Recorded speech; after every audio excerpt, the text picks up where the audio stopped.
All right, let's unpack this. The world of AI is moving at lightning speed, isn't it? Yeah, It really. feels like every single day there's, a new acronym to learn, a new breakthrough to marvel at. From Yeah. the autocorrect on your phone helping you type faster to tools that can generate entire images and essays out of thin air, AI is genuinely everywhere.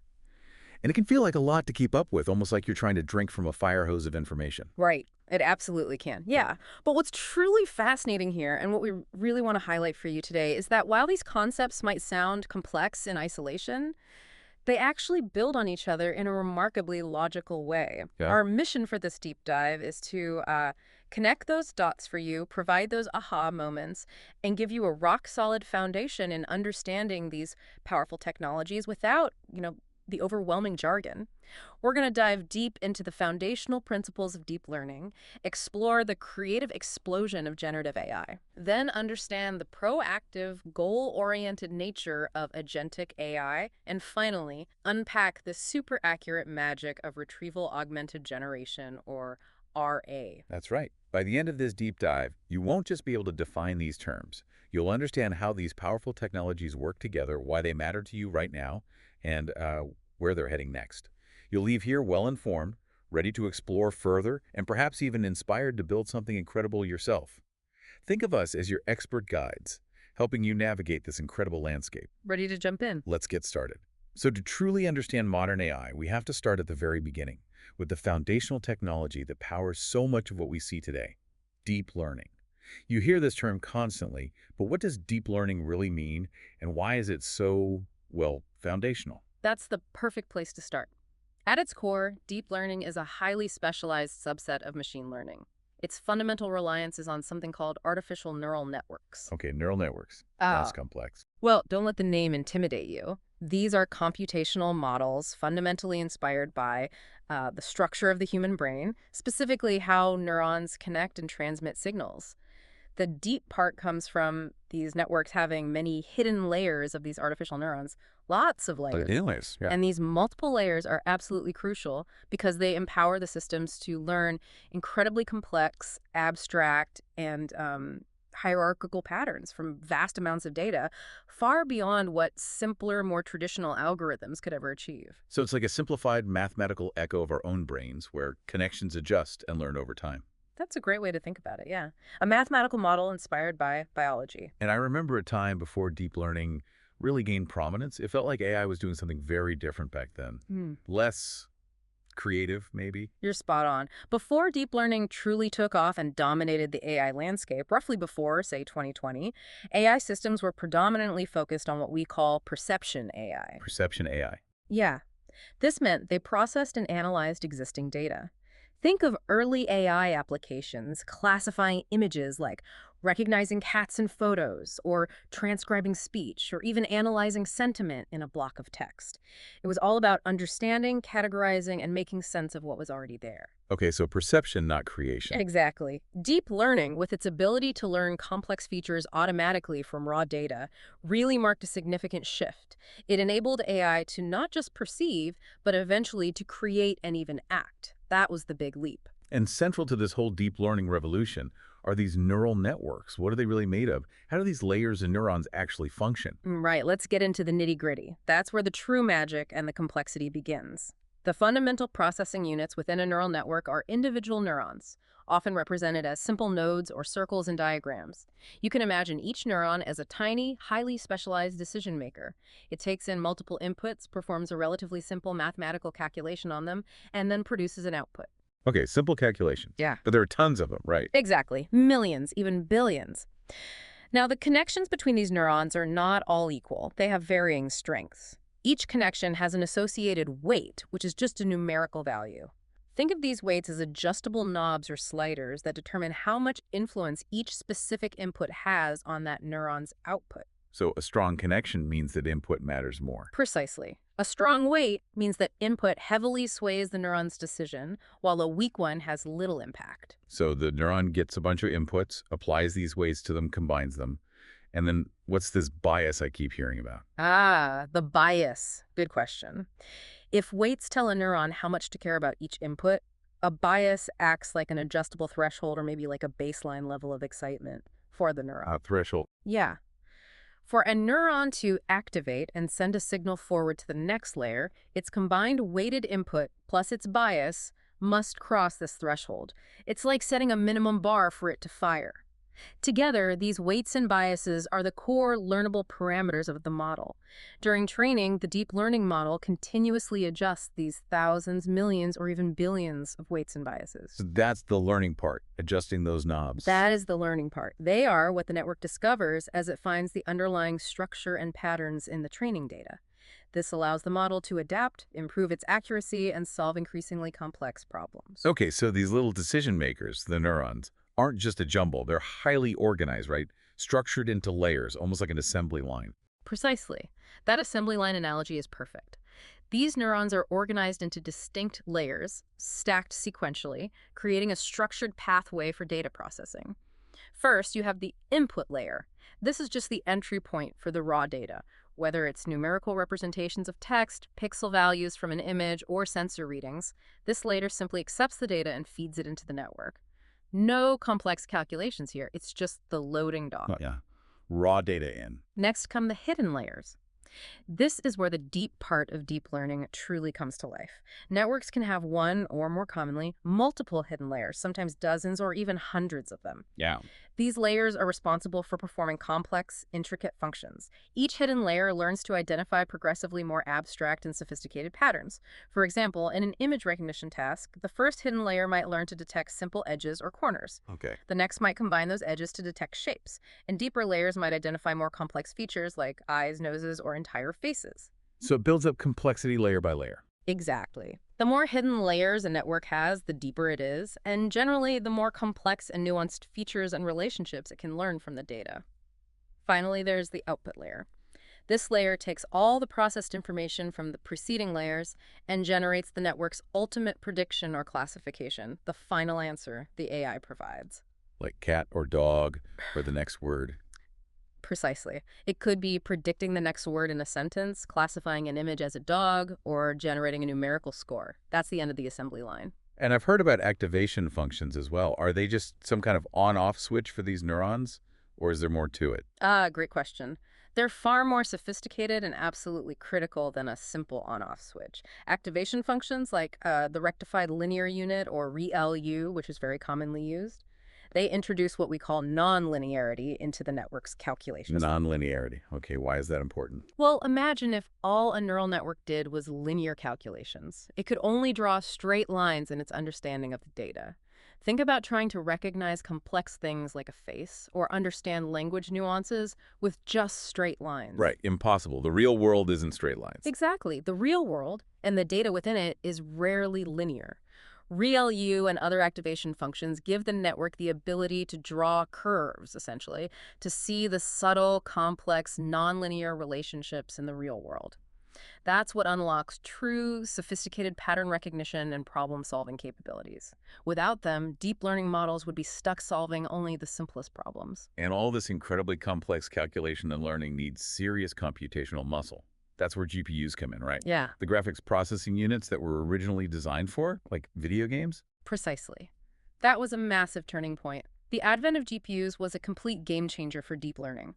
Think of a traditional computer CPU as a brilliant generalist, great at solving complex problems one after another, sequentially. A GPU, however, is like having thousands of less powerful but highly specialized workers, all able to do simple math problems simultaneously. Parallel processing. Exactly. Their highly parallelizable architecture drastically accelerated the training of these massive neural networks. This computational power unlocked the ability to build and train models with many more layers and parameters than ever before. It directly enabled the rapid advancements in larger, more capable models we see today. So without GPUs, we wouldn't have the AI we have now. It would be vastly different, much slower progress for sure. Before GPUs, training complex deep learning models was often impractical. With them, it became possible, and the field just exploded. So, if you imagine an AI's brain, deep learning is the intricate architecture of that brain. It's a vast network of interconnected neurons and specialized processing units, constantly adjusting its weights and biases and using activation functions to learn profound patterns and make sense of the world. It's the foundational technology, the bedrock, that makes all the exciting AI breakthroughs we're about to discuss possible. Without deep learning, the modern AI landscape simply wouldn't exist. Okay, that's a fantastic foundation. Deep learning is the brain's architecture. Got it. So we've established this incredible foundation of deep learning with its neural networks diligently learning patterns and making predictions. It's like building a super powerful artificial brain.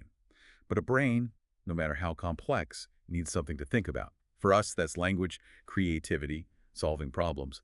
And that's where the next explosion happened, with large language models, or LLMs, and the birth of generative AI. These terms are truly everywhere now. How do they fit into this deep learning picture? That's the perfect transition. Large language models, or LLMs, are a specific and frankly groundbreaking type of AI system that leverages those very deep learning techniques we just discussed. But they scale them up to an unprecedented degree specifically for the domain of language. They are fundamentally designed to analyze, process, and ultimately generate immense data sets of text, allowing them to understand and produce human-like language with incredible fluency and nuance. And in large language models, that's key, right? Absolutely. The large refers to two primary things, both pushing the boundaries of what was previously possible. And when you say large, you mean truly colossal, Yeah. right? Give us a sense of the scale of the training data. It's not just a few books. Oh, not even close. The first aspect of large is the massive scale of their training data. These models are trained on what we call ginormous data sets that literally include almost everything digitized. Vast libraries of books, countless articles from across the web, scientific papers, social media posts, website text, just an unimaginable amount. Wow. This sheer volume of exposure allows them to learn the intricate patterns, context, grammar, and meaning of human language with incredible depth and nuance. To put that into perspective, consider GPT-3. Okay. It was trained on 499 billion tokens. Now, a token is the AI's smallest unit of meaning. It could be a whole word like elephant, or part of a word like un or ing, or even punctuation. So tiny pieces of language. Tiny pieces, yeah. Roughly speaking, 100,000 tokens is equivalent to an entire novel. So GPT-3 was trained on the equivalent of approximately 5 million novels worth of data. 5 million novels. That's just mind-boggling. It is. And other models are even larger. Llama 2 used 2 trillion tokens, and Falcon 180B consumed an astounding 3.5 trillion tokens. It's an almost unimaginable ocean of language for the AI to learn from. Okay, so huge data sets. What's the other large factor? The second aspect of large refers to the sheer number of learnable parameters, those adjustable weights and biases we talked about earlier within their neural networks that these models contain. The knobs and dials again. Exactly. These can range from billions to even trillions. For example, NVIDIA's Megatron Turing model, MTNLG, boasts 530 billion parameters. GPT-3 Da Vinci has 175 billion. Think of each parameter as a tiny piece of learned knowledge or a knob that can be finely tuned. Generally, the larger the model and the more parameters it has, the more complex patterns it can learn, and the more accurate and sophisticated its responses tend to be. So more parameters, smarter model, generally speaking. Generally, yeah, though it's more nuanced than just size. Initially, before they're fine-tuned for specific tasks, most LLMs are primarily next token predictors. Meaning they just predict the next word? Pretty much. Their core fundamental task is simply to guess the most probable next word or subword in a sequence based on all the preceding ones. This sounds simple, but when you do it at this massive scale with billions of parameters trained on trillions of tokens, that's what gives them their incredible fluency and ability to generate coherent text. So how do we get from earlier neural networks, maybe doing simpler language tasks, to these supersized next token predicting powerhouses? Hear the word transformer mentioned a lot. What's the secret sauce there? The transformer architecture. That truly was a revolutionary paradigm shift in natural language processing, or NLP. It changed everything.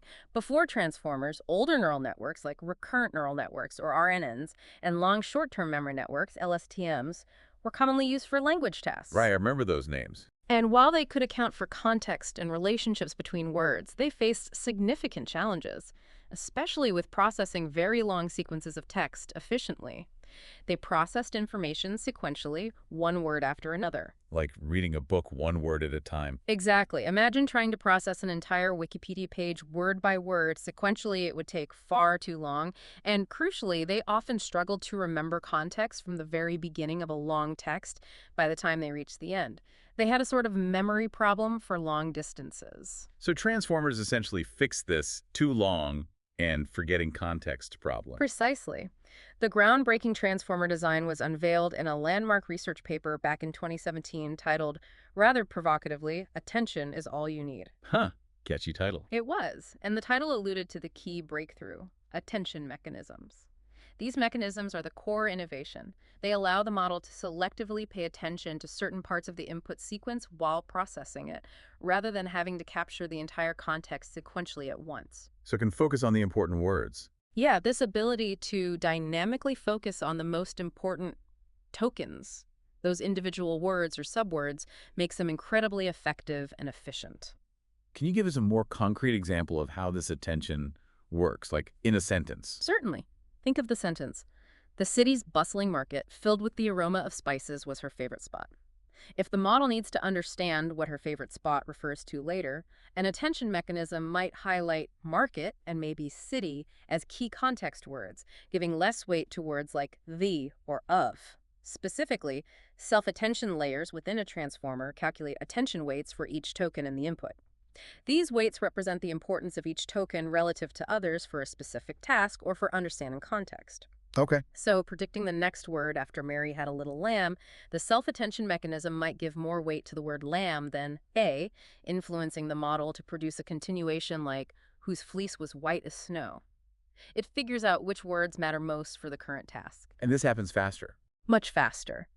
Because these attention calculations can happen for all words at the same time, in parallel, rather than one by one, this parallel processing capability significantly speeds up output generation compared to the sequential nature of older RNNs and LSTMs.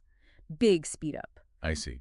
And the encoder-decoder structure often talked about with transformers. What's that about? Right. The original transformer model did indeed have distinct encoder and decoder blocks. The encoder takes the input sequence, processes it, understands it, and converts it into a rich, weighted embedding, a kind of compressed numerical representation of its meaning. Okay, encodes the meaning. Yeah. Huh. The decoder then takes this meaning embedding and uses it to generate the output sequence, like a translation or a response. However, it's important to note that many modern LLMs, particularly those focused on generation, like the GPT series from OpenAI, are often decoder-only models. Decode. Yeah, they excel at generating text, given a prompt. Conversely, models like BERT, which is great for understanding text, are primarily encoder only. And to enhance their capabilities, multiple encoders and decoders or multiple decoder layers are often stacked on top of each other, creating those deep networks that allow for even deeper and more complex learning and generation. Okay, here's where it gets really interesting for a lot of people. Yeah. It's not just about understanding language anymore. It's about inventing. Imagine having a machine that can write a poem that moves you, compose a catchy song, or even draft a professional email for you that's generative AI in action. It feels almost magical sometimes. Indeed. Generative AI represents a truly fundamental shift in AI's capabilities. As we mentioned earlier, perception AI systems, developed mainly before 2020, processed and analyzed existing data to classify or understand. Generative AI, in stark contrast, is explicitly designed to generate new, original content. It doesn't just recognize a cat, it creates a brand new, never-before-seen cat image based on your description. Wow. And LLMs, being a core component of generative AI, can produce text outputs that are often nearly indistinguishable from human-created text. But this capability extends far beyond just text.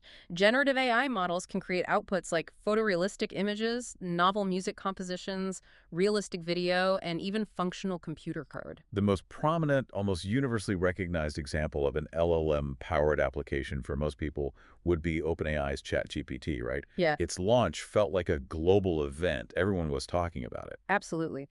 OpenAI's ChatGPT, released in late 2020, was nothing short of groundbreaking. Its public debut demonstrated that LMs could perform a wide and previously unheard of range of natural language processing tasks with astonishing fluency. And it could generate human-like outputs while learning autonomously from user interactions. It captured the public imagination like nothing before, rapidly attracting over 100 million users in just 2 months, earning the title of the fastest-growing consumer application in history. Beyond ChatGPT, the commercial impact of generative AI is immense. LLM-powered content generators like Jasper and Copy.ai, for example, now serve hundreds of thousands of global teams and millions of users, streamlining content creation for marketing, sales, and much more. It shows how powerful this technology is when applied to real-world business problems. So these LLMs are pre-trained on massive general data sets, making them incredible generalists, like knowing a bit about everything. But how do you take one of these generalists and get them to be an expert in a specific field or task?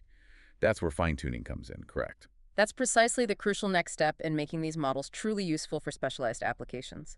After the initial massive pre-training phase where LLMs learn general language patterns from enormous unlabeled data sets, often through a process called self-supervised learning, where the model basically teaches itself by predicting missing words, they undergo what we call post-training. This crucial phase includes supervised instruction fine-tuning, or SFT, and alignment, which were really popularized by models like ChatGPT. This is where the model learns to follow instructions properly and generate helpful, harmless, and honest responses. Not just predict the next word, but answer a question well. And fine-tuning effectively specializes the model, giving it, like, intuition about a particular domain. Exactly. Fine-tuning is the process of adapting a broad, general-purpose foundation model that pre-trained LLM to perform specific tasks or specialize in niche domains like medical diagnosis, legal research, or even just writing in a specific company's brand voice. This process truly bakes intuition into the model, making it inherently better at that specific type of interaction or domain. And the benefits. Significant benefits.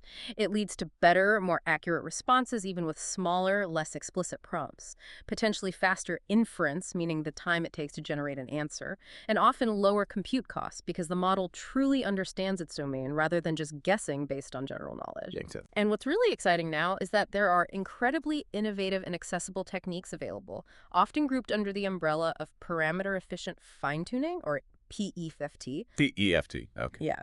This includes methods like p-tuning, prompt tuning, adapters, and particularly popular ones like LoRa, that's low-rank adaptation, and QLoRa, which is quantized LoRa. These methods are significantly less time-consuming and expensive than fine-tuning the entire massive model. They only adjust a small fraction of the parameters. This makes customization and specialization much more accessible to a wider range of organizations and developers, even those without, Google-sized computing resources. That's huge, so more people can tailor these models. I've also heard about something called RLHF, or reinforcement learning from human feedback. That sounds incredibly important for making AIs behave well and generate useful, safe information. It is absolutely critical. RLHF is a key post-training step, famously used to refine models like ChatGPT and make them more helpful and aligned with human values. RLHF involves training a separate reward model. How? Well, humans rate various AI-generated responses for quality, for example, preferring answers that are truthful, helpful, and harmless over those that are biased, evasive, or irrelevant. So humans teach the AI what a good answer looks like. Exactly. This reward model learns human preferences. Then, the main LLM is fine-tuned using reinforcement learning techniques to maximize the reward it gets from this reward model. Basically, it learns to generate responses that humans are likely to rate highly. It's an iterative process of learning from positive or negative human feedback. Clever. And another powerful technique used in both pre-training and post-training is synthetic data generation. Generating fake data. Yeah. Well, synthetic data. It's where a teacher LLM, often a larger, more capable model, generates hundreds or thousands of additional varied examples based on just a few initial human-curated data points.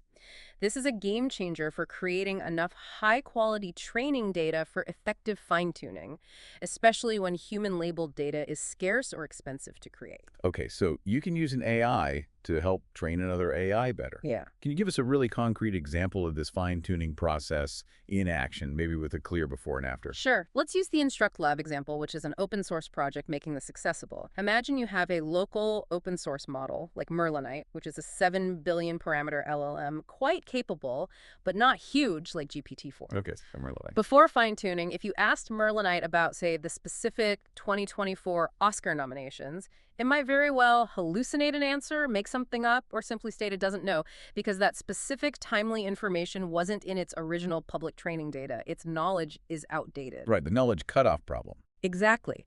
But using InstructLab, you could curate a relatively small data set about the Oscars. Maybe just a list of the key nominations and winners. Then you use InstructLab's synthetic data generation feature. It takes your small list and creates hundreds or thousands of question-answer pairs, different phrasings, related facts about the Oscars based on your seed data. This expanded synthetic data set is then used to fine-tune the Merlinite model, specifically teaching it about the 2024 Oscars. And after the fine-tuning, Afterward, when you ask it what film had the most Oscar nominations in 2024, it can correctly answer Oppenheimer. It now knows that specific fact. The coolest part is that, as the InstructLab project emphasizes, we're not AI/ML experts, meaning you don't need to be a deep learning researcher to do this anymore. These open source tools make specialization remarkably accessible. that's fantastic. It really democratizes things. But okay, this all sounds amazing, this ability to train and fine-tune these models, but it must be incredibly resource-intensive and expensive to build these from scratch, right? Like the original GPT-4 Llama models. Oh, absolutely. You're spot on. Building and training enterprise-grade LLMs from the ground up is extremely time-consuming and resource-exhaustive. It's a monumental undertaking. It demands substantial computational resources, primarily thousands of those high-end graphics processing units, GPUs, running for weeks or months in massive data centers. And that translates to a truly significant financial investment. Like how significant? Well, publicly available estimates suggest training GPT-4 costs somewhere around $78 million just for the computation. Wow, so. And beyond the pure financial cost, there's a substantial environmental impact due to the massive energy consumption required to power and cool these AI superclusters. For example, xAI's planned Memphis supercluster, a huge compute facility for training future models, reportedly requires up to 150 megawatts of electricity, enough to power a small city, and millions of gallons of water daily just for cooling. That's staggering. It really highlights the immense challenges involved. It's not a trivial undertaking for anyone other than the largest tech companies or well-funded research labs. That's why fine-tuning existing open-source models is becoming so popular. Okay, so to summarize this section, large language models leverage the deep learning foundation and the revolutionary transformer architecture to generate astonishingly realistic and creative new content. They're trained on colossal data sets, measured in trillions of tokens, and they can be highly customized through advanced fine-tuning techniques like PEFT and RLHF, often using synthetic data, to master specific tasks and domains, making this power more accessible. They are powerful, creative, and functional tools, but their development and deployment from scratch come with significant resource demands and environmental considerations. That captures it perfectly. It's a testament to the power of scale and iterative refinement, but also a reminder of the resources involved. All right, so we've seen how LLMs can create and generate incredible content, poems, code, you name it. Now let's talk about what feels like the next frontier, a truly exciting evolution in AI. Agentic AI. This is where AI moves beyond just responding to a prompt and starts to act proactively, working towards a goal. It sounds almost autonomous. You've hit on the core difference right there. If generative AI is primarily about creating the answer or the content, agentic AI is about finding the answer, acting on it in the real world, interacting with systems, and even learning how to get better at achieving goals over time. So it's not just generating, it's doing. Exactly. It's a leap towards truly proactive intelligence, giving AI the ability to reason, plan complex sequences of actions, and execute those actions beyond just generating text. The fundamental distinction here is between reactive and autonomous. Generative AI, like ChatGPT in its basic form, is largely reactive. It responds to your user prompts with content creation based on a more or less static execution plan. You tell it, write me a poem, and it writes a poem. Simple input, simple output. In contrast, agentic AI is fundamentally autonomous. It can make decisions without human intervention, identify the subtasks needed to reach a goal, and take proactive steps to achieve a larger objective. So with agentic systems, you're not telling it exactly how to do something step by step, but rather what you want it to achieve, and it figures out the how itself. Exactly. That is the paradigm shift. With traditional generative AI, you'd specify precisely. Write a 500-word blog post on topic X using these keywords targeting this audience. Very specific instructions. With agentic systems, you specify what you want your agents to achieve. Perhaps something much broader like research the current market trends for sustainable packaging solutions in the food industry and generate a concise summary report with key competitors and potential opportunities. Wow, that's a complex task. It is, and the autonomous agents then figure out a plan to get there, breaking down that complex objective into multiple, smaller, manageable steps. Like step 1, search academic databases for recent papers. Step 2, check industry news sites. Step 3, analyze competitor websites. Step 4, synthesize findings. Step 5, write report. And crucially, they can adapt their approach and even replan based on the real-time results of their actions. If a search yields nothing, it might try a different search engine or database. Okay, that's incredibly powerful. It's like delegating a complex project to a smart intern who can manage their own tasks and adjust as needed, but super fast. That's a great analogy, a super fast, tireless, and increasingly capable intern. So what are the core components or building blocks that give these agents this kind of goal-driven behavior? It can't just be the LLM itself, right? Correct. There are 3 main building blocks that transform a powerful LLM into an autonomous agent. First, and perhaps most intuitively, are tools. An LLM itself, despite its impressive language capabilities, isn't inherently an autonomous agent in the real world. It lacks the ability to interact with dynamic environments. It's just text in, text out. It can't by itself browse the internet, access your company database, check the weather, or send an email. It's stuck inside its digital box. Pretty much. However, an LLM can be transformed into an agent by adding supporting elements, most notably a diverse set of tools. These tools are specific functions or APIs that the agent learns it can call upon to interact with the external world. So the LLM is the brain, and these tools are like its hands, eyes, and ears, allowing it to interact and gather information from the outside. A fantastic analogy, that's exactly right. Tools could let it retrieve information from sources like search engines, Google, Bing, internal company databases, live weather APIs, stock market trackers, or even take actions like making calculations using a calculator tool, sending notifications via Slack or email, or interacting with other software applications through their APIs. Okay, so tools are number one.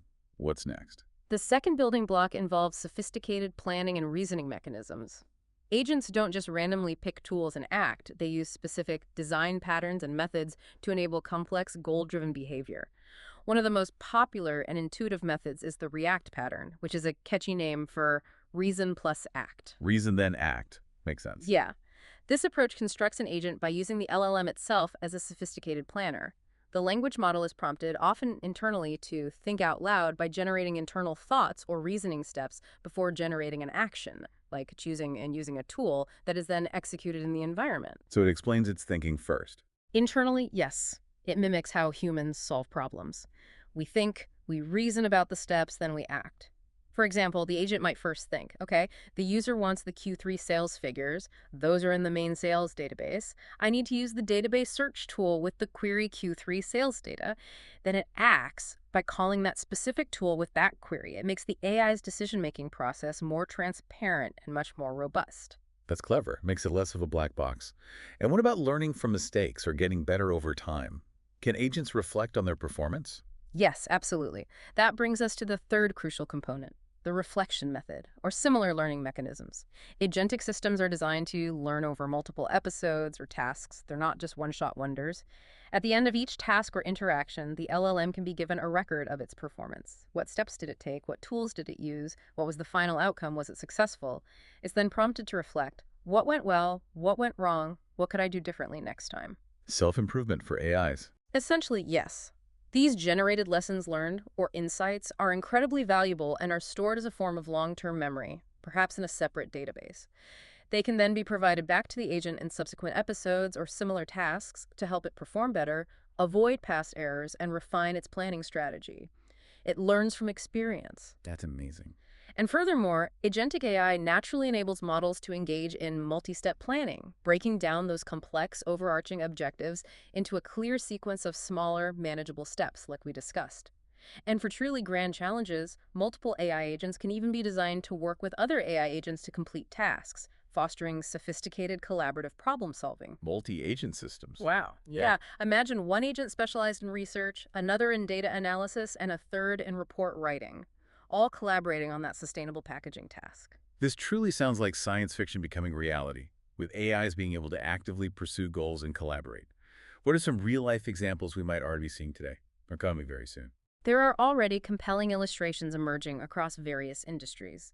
Think about that research assistant for a law firm again.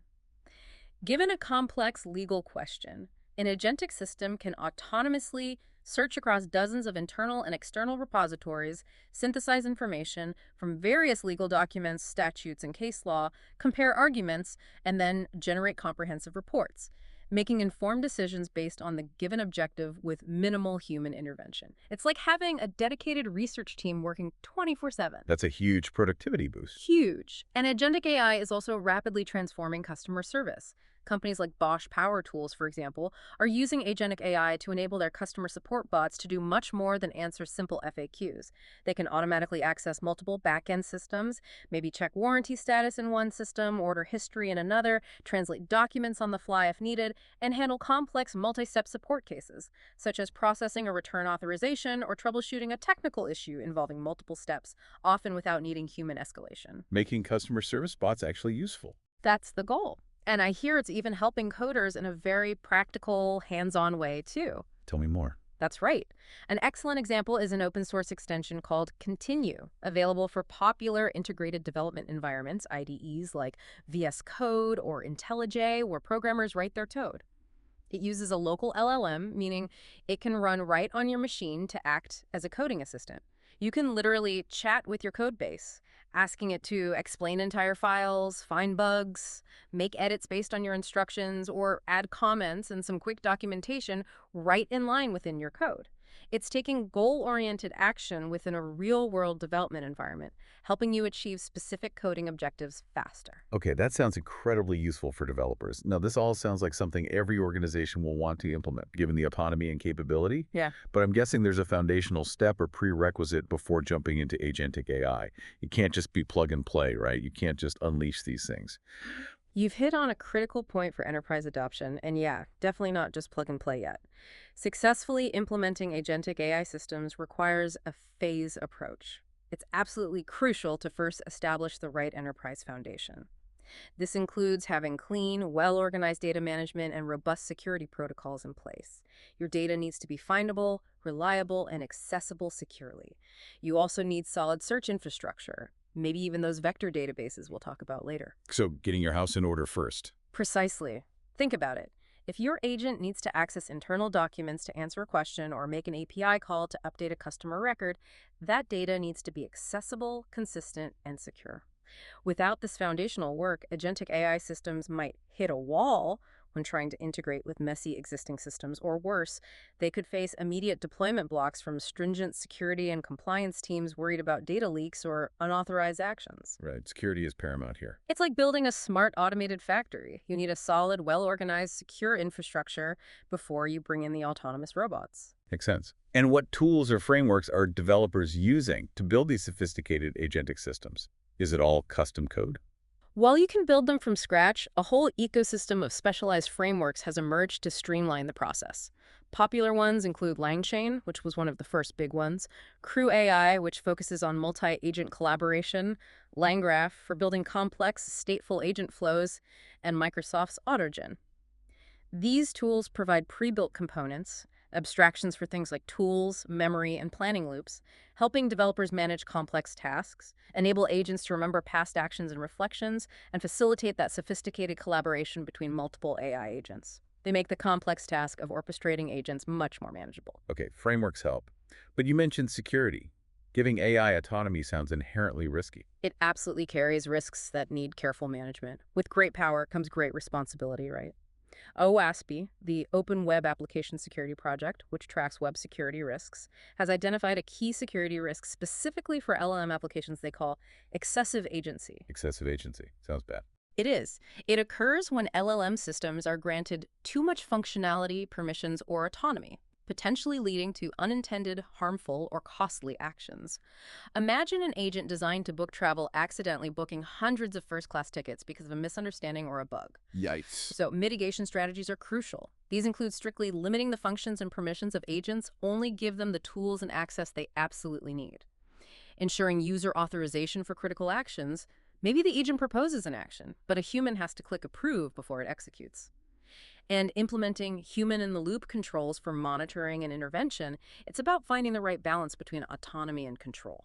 Okay, so to recap this fascinating section on agentic AI, it empowers large language models to be proactive and goal-oriented, moving beyond mere generation to truly act autonomously in the world. This is achieved by leveraging external tools, sophisticated planning mechanisms like React, and reflective learning from past experiences to perform complex multi-step tasks, sometimes even collaborating with other agents. However, successful and safe implementation necessitates robust foundational data management, well-defined security protocols, guarding against excessive agency, and careful attention to the scope of an agent's autonomy. It's about building intelligent agents that can operate effectively and responsibly. Perfectly summarized. It's a really exciting space, but one that requires careful engineering and consideration. So our super smart LLMs are amazing. They can generate incredible content. And now with agentic AI, they can even act autonomously to achieve goals using tools and plans. It's really impressive stuff. But despite all that power and the massive data sets they were trained on, they still have a significant blind spot, don't they? They can still make stuff up sometimes or be completely out of date if the information wasn't in their original training data cutoff. That's absolutely right. That's where array comes in, right? Retrieval augmented generation. It sounds like it's designed to be like a trusty super librarian, ensuring the AI always has the most accurate current info at its fingertips before it speaks. You've highlighted one of the most critical challenges with traditional LLMs, their inherent knowledge problem. It's a big one. While they've learned from massive amounts of text, their knowledge is essentially frozen at their training cutoff date, months, sometimes even years ago. This means they simply cannot access newsworthy information that appeared after their training completed. For example, who won the 2025 Best Picture at the Oscars? Impossible for them to know yet. Right. Future events or very recent news. Exactly. And just as importantly, they have no inherent access to proprietary internal company data, such as a specific client's purchase history, your company's latest internal sales figures, or the content of your personal meeting notes. It wasn't in the public data they trained on. This inherent knowledge gap, coupled with their nature as sophisticated next token predictors, can unfortunately lead to hallucinations. Ah, yes. Hallucinations. The AI confidently making things up. Precisely. Instances where LLMs produce responses that are fake, made up information, or even biased, but they present it very confidently, as if it were a factual answer. It's not that they intend to lie, usually. They are trying to predict the most plausible sequence of words based on their training data, and sometimes that statistically plausible sequence doesn't align with current reality or specific niche facts outside their training. And this is where retrieval augmented generation, or RA, shines as a leading solution to these very real problems of outdated knowledge and hallucination. Exactly. RAG is a cutting-edge technique in AI specifically designed to mitigate those problematic LLM hallucinations and bridge that crucial knowledge gap. It's widely considered one of the most talked about and practical techniques for improving LLM reliability today, alongside other methods like the fine-tuning we discussed and careful prompt engineering. At its core, RAG cleverly combines the powerful generative capabilities of large language models with the ability to dynamically incorporate relevant external data right at the moment of inquiry. Dynamically incorporating, okay? Yeah. This innovative approach significantly enhances the accuracy and relevance of machine-generated responses by effectively grounding them in real-time, verifiable information. It forces the LLM to base its answer on actual retrieved facts, not just its internal, potentially outdated knowledge. So it's like an LLM that can look things up instantly, pulling facts from a vast dynamic library before answering. Your librarian analogy was pretty good, like a brilliant student who knows a lot of general knowledge, but for specific, up-to-date, or specialized questions, RG is like giving them immediate, indexed access to a vast, perfectly organized library. The student then pulls the exact relevant pages to answer precisely. That analogy is excellent, and it captures the essence perfectly. It's fundamentally a two-phase process that keeps the LLM grounded in facts. 2 phases. Okay, what are they? The first phase happens offline, meaning before the user asks a question, and it involves setting up your external knowledge base through a process called indexing. Indexing the library. Exactly. Here's how it typically works. 1. Documents. You start with your external or proprietary data sources. These can be anything unstructured text files like Word docs, emails, PDFs, web pages, entries in a database, transcripts, information retrieved from various APIs. Think of these as all the books, articles, notes, and records in your company's or your personal library. Okay, all the stuff you want the AI to know about. Right, 2. Chunking. Because LLMs have a limited context window, they can only process so much information at once. These raw documents are first broken down into smaller, more manageable segments or chunks. This could be paragraphs, sections of a document, or maybe chunks of a certain number of words. We're dividing the books into individual pages or paragraphs metaphorically. Makes sense. Bite-sized pieces. Yep. 3. Embedding model. Next, a specialized deep learning model called an embedding model goes to work. This model converts each of these text chunks into a numerical representation, a long list of numbers called a vector or an embedding. Numbers again, like in deep learning. Exactly the same idea. These vectors are high-dimensional numerical arrays that capture the semantic meaning of the text chunk. So chunks of text with similar meanings will have vectors that are numerically close to each other in this high-dimensional mathematical space. It's like giving every page or paragraph in your library a precise numerical address that indicates not just where it is, but what it's actually about. Wow, okay. Turning meaning into math. That's the magic of embeddings. 4. Vector database. Vector store. Finally, these numerical embeddings, along with the original text chunks they represent, are stored and indexed in a specialized database called a vector database, or vector store.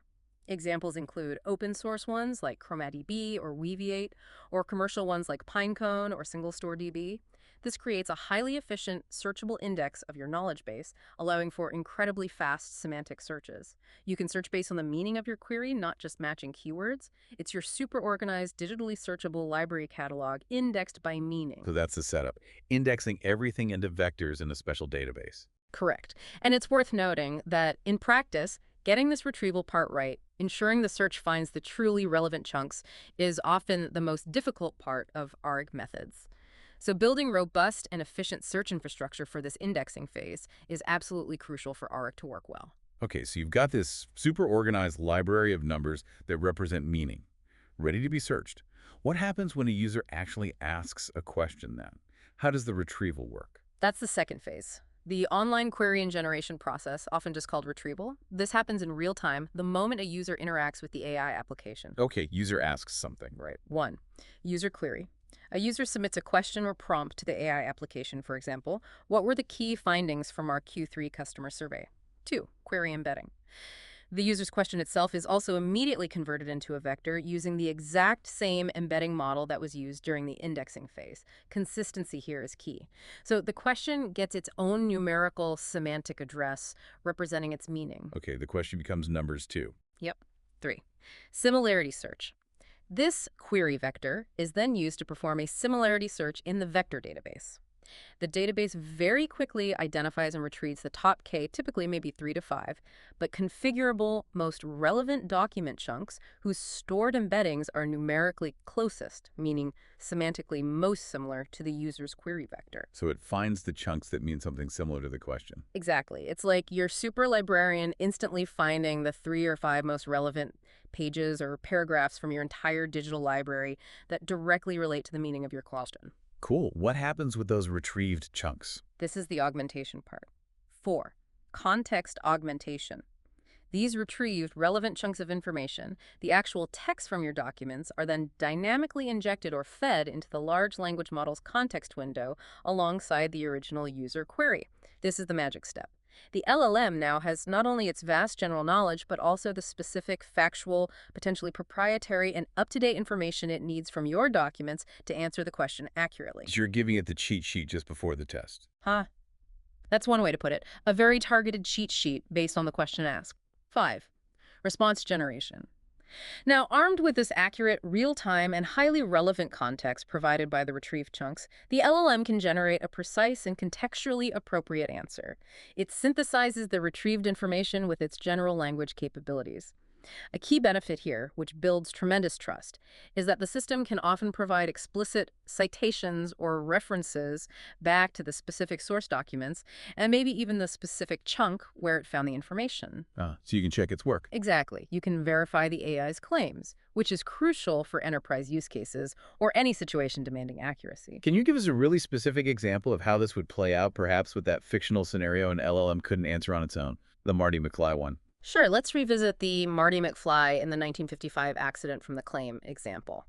If you asked a standard LLM, like basic ChatGPT out of the box, tell me about Marty McFly's involvement in the 1955 accident detailed in claim #12345, it would likely give you a generic answer from the movie plot. Or say it doesn't have access to specific claim documents, or worse, it might hallucinate details because it wouldn't have that specific proprietary information about that fictional accident claim. Right. It wasn't on the public internet it trained on. Correct. But by using RAG, imagine you've taken a digital file containing that specific internal claim document, #12345, run it through the indexing process, chunking, embedding it with a model, storing it in a vector database. Now, when you ask that same question to the RBAG-enabled system, the system takes your query, embeds it, searches the vector database, and retrieves the relevant chunks from that specific claim file. Maybe the chunk describing the incident details. That precise text is then fed into the LLM's context along with your question. The LLM can then answer factually, based only on the provided text. According to claim document #12345, Section 3, Marty McFly sustained minor injuries when his vehicle collided with this, etc. It can even provide the exact document name and section as a citation for clarity and truthfulness. That's a game changer for dealing with internal documents or specific knowledge bases. Absolutely. For enterprise applications dealing with vast amounts of internal reports, technical manuals, customer interaction logs, legal documents, or any niche knowledge, RAG is incredibly powerful. So RAG clearly brings a lot to the table. What are its key advantages summarized? Why is it considered such a game changer for making AI applications more reliable? There are several compelling reasons why RAG is becoming indispensable, especially in business contexts. First, and maybe most importantly, accuracy and grounding. RAG provides significantly more accurate, grounded responses by directly pulling verifiable facts from trusted external knowledge bases. This is the primary way it helps mitigate those troublesome LLM hallucinations, ensuring the AI provides truthful, evidence-based information. Less making stuff up. That's good. Definitely. Second, scalability. AI can leverage vast external knowledge and scale to enormous data sets. We're talking potentially millions of documents stored efficiently in a vector database. The beauty is that the LLM itself doesn't need to get bigger or retrained. It only retrieves small, relevant pieces of data per query. You're not trying to cram the entire internet or your entire corporate knowledge base into the LLM's limited context window. Scale's better than just stuffing everything into the prompt. Much better. Third, data freshness. This is huge for dynamic information. When external knowledge changes, a new product spec is released, market data is updated, legal cases evolve, updating the RAG system is relatively straightforward. You simply update or add to the index in the vector database. The underlying LLM doesn't need retraining. This means the AI can always access the most current information without requiring a costly, time-consuming, and environmentally impactful full retraining of the entire LLM. Keep the knowledge current easily. Fourth, memory efficiency. Because the LLM doesn't need to memorize all possible external data during training, which is impossible anyway, RG provides specific, fresh information only when needed during inference. This makes the whole process more efficient in terms of computational resources required to run the application. And finally, flexibility and modularity. RG systems are highly adaptable and modular. You can often easily swap out different components, use a different vector database, try a better embedding model, upgrade the underlying LLM itself without having to rebuild the entire system from scratch. This makes RG extremely useful in almost any scenario requiring detailed, context-aware answers. Advanced question answering systems, hyper-accurate content creation, sophisticated research assistants, dynamic fact-based chatbots. The list goes on. Okay, RG sounds incredibly useful. Yeah. Now, you mentioned earlier that RAG is a mitigation technique alongside fine-tuning. How do they compare? When would you choose one over the other? And are there other alternatives, like something called cache augmented generation or CAG? Sounds like there are strategic choices here depending on the situation. That's an excellent question, and understanding these distinctions is really key to building effective and efficient AI applications. It's not always a one-size-fits-all solution, so RAV versus fine-tuning. While both are techniques to adapt pre-trained LLMs, they serve different primary purposes and are often complementary, not mutually exclusive. Fine-tuning, as we discussed, bakes intuition into the model itself. It specializes the model's internal parameters for a particular task, tone, style, or domain knowledge that doesn't change rapidly. It makes the model inherently better at that specific kind of generation or understanding. However, its knowledge is still limited by its last training data, so it can't know about truly new or external information that wasn't part of the fine-tuning set. So fine-tuning teaches how to talk about something, or general knowledge up to a point. Pretty much, yeah. RAG, in contrast, provides fresh and updated information on demand by fetching it externally at query time. It's ideal for scenarios with frequently changing data or when you need answers based on specific external documents the LLM couldn't possibly have been trained on. So you might fine-tune a model to adopt your company's specific communication style, and then use RD to ensure its answers about your latest product specs, which change often, are factually up to date by pulling from the current manuals. They work well together. Okay, fine-tuning for style skill, RAG for fresh facts. Got it. Now, what about this CAG thing, cache augmented generation? Right. CAG is another interesting approach, particularly relevant with newer LLMs that have much larger context windows. The fundamental distinction between RAG and CAG lies in when and how external knowledge is processed and presented to the LLM. With RAG, we say, let's fetch only the small, relevant stuff that we think we're going to actually need on demand when a query comes in. We retrieve just a few chunks. CAG, on the other hand, takes a different philosophy. Let's load everything potentially relevant up front into the LLM's working memory, its context window or cache, and then let the LLM figure out what it needs from there. Load everything up front, like the whole document. Or maybe even multiple documents if they fit.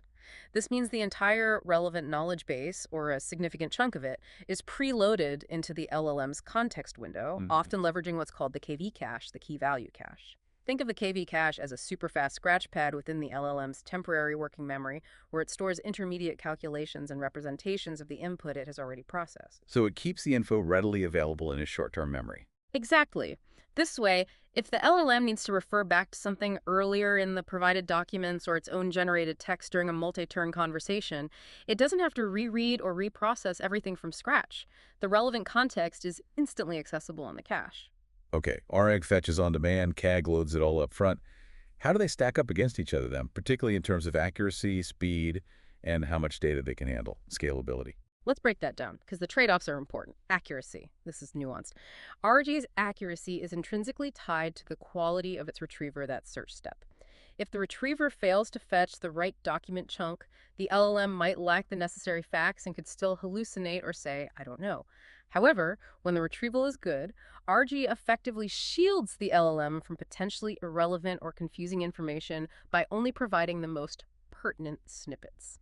CAG, on the other hand, guarantees that all the preloaded information is present in the context window, which sounds good.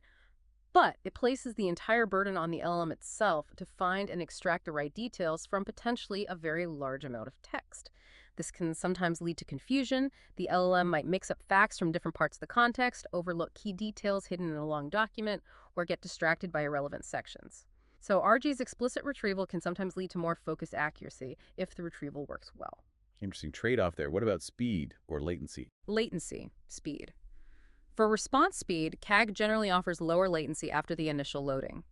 Once the knowledge is loaded into the cache, answering a query typically involves just one forward pass of the LLM. It just needs to process the question against the cached context. ARG, on the other hand, introduces an extra retrieval step for each query. You have to embed the query, search the vector index, retrieve the chunks, then pass it all to the LLM. This adds a bit of overhead, making R potentially slightly slower per query, although often the difference is small in practice. So CAG might feel faster once it's loaded up. Yeah. And scalability. How much data can each handle? Scalability. This is often a major deciding factor.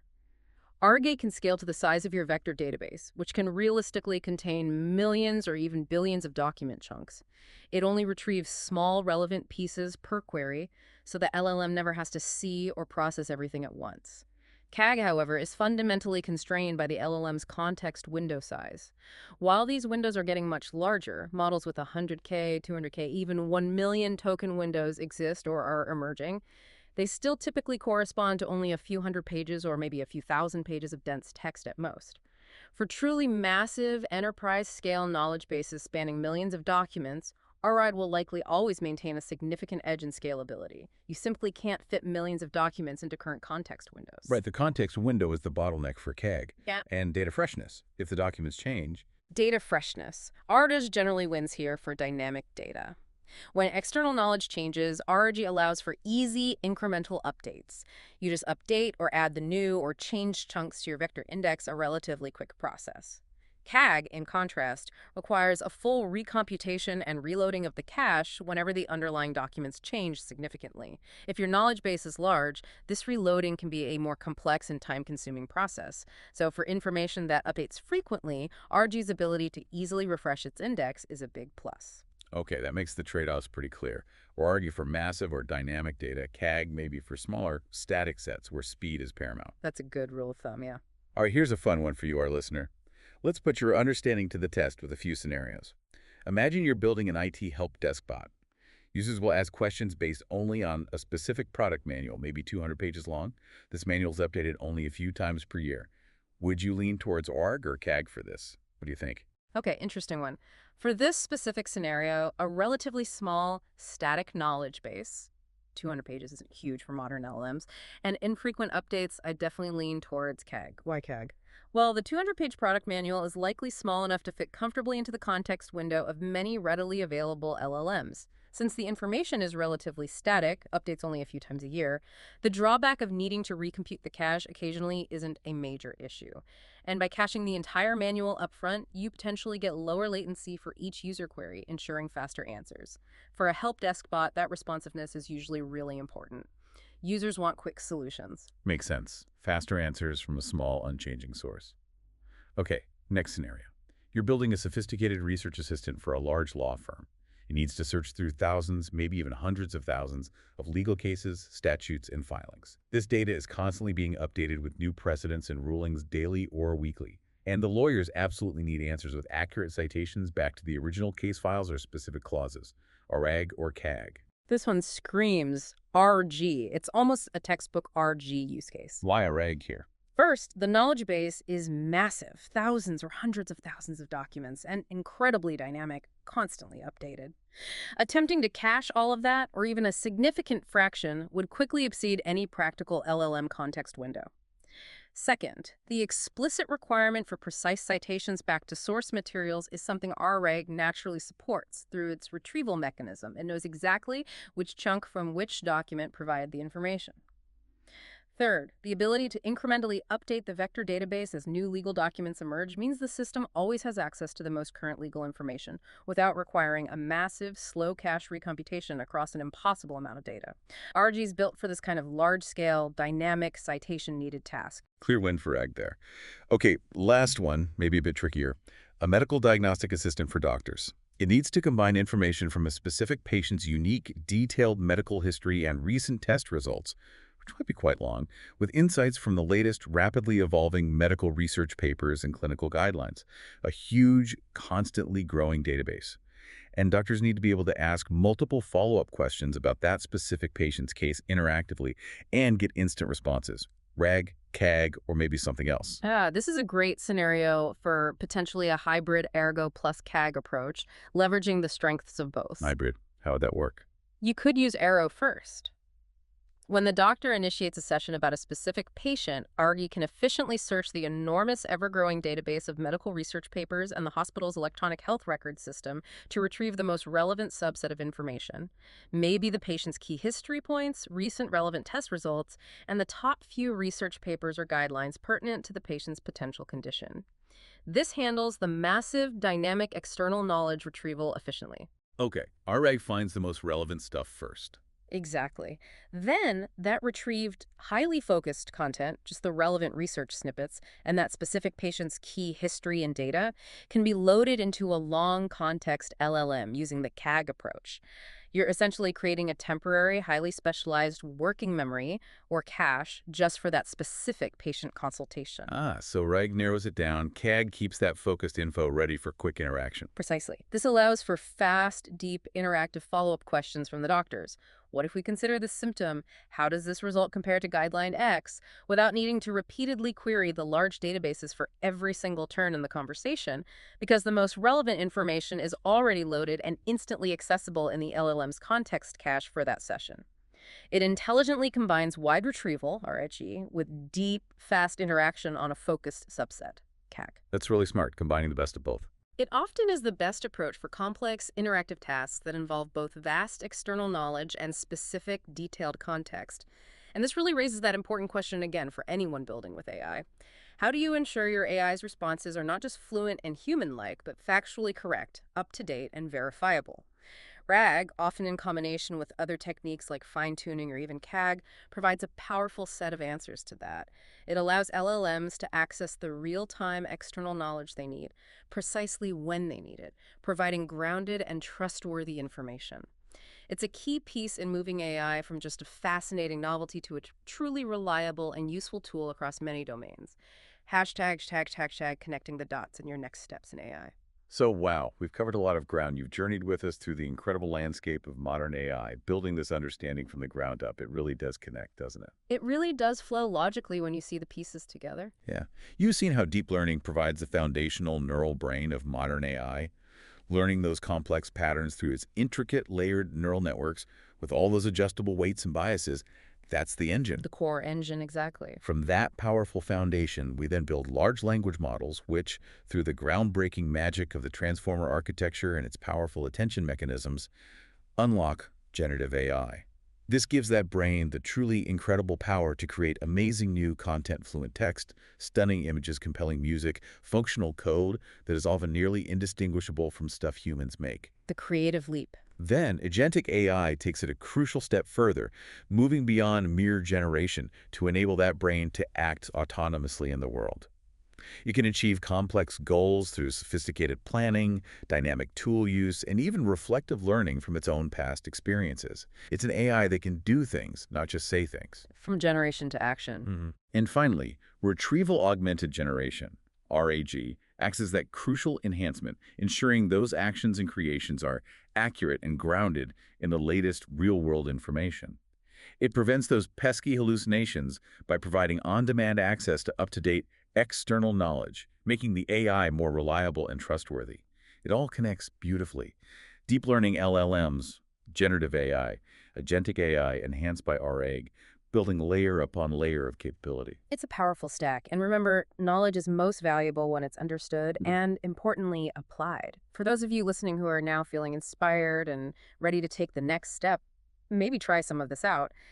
There are incredibly accessible ways to get your hands dirty and start experimenting. Yeah, you don't need a huge data center anymore, right? Not at all. You absolutely do not need to be a seasoned AI ML expert with a PhD and massive funding to start building and experimenting with these powerful, increasingly accessible tools. The barrier to entry has dropped dramatically. Okay, so for someone just starting out or maybe looking to beyond just using ChatGPT online, where should they begin to truly experiment and learn by doing? Great question. I highly recommend experimenting with open source tools first. It's the best way to really understand what's happening under the hood.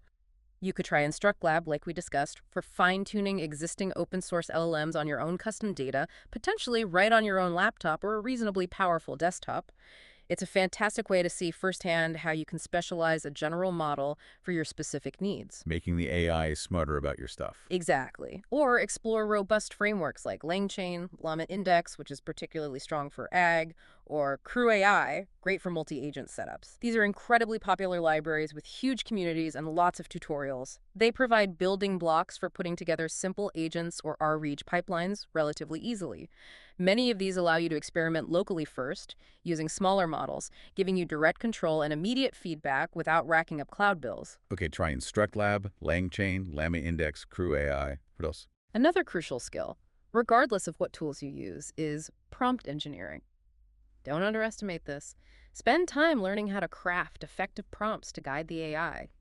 Experiment with different patterns. Zero shot, just giving the instruction clearly, few shot, giving a few examples of what you want in the prompt, or role-based prompting, telling the AI you are a helpful expert travel agent or whatever, seeing how the responses change and improve based on how you ask.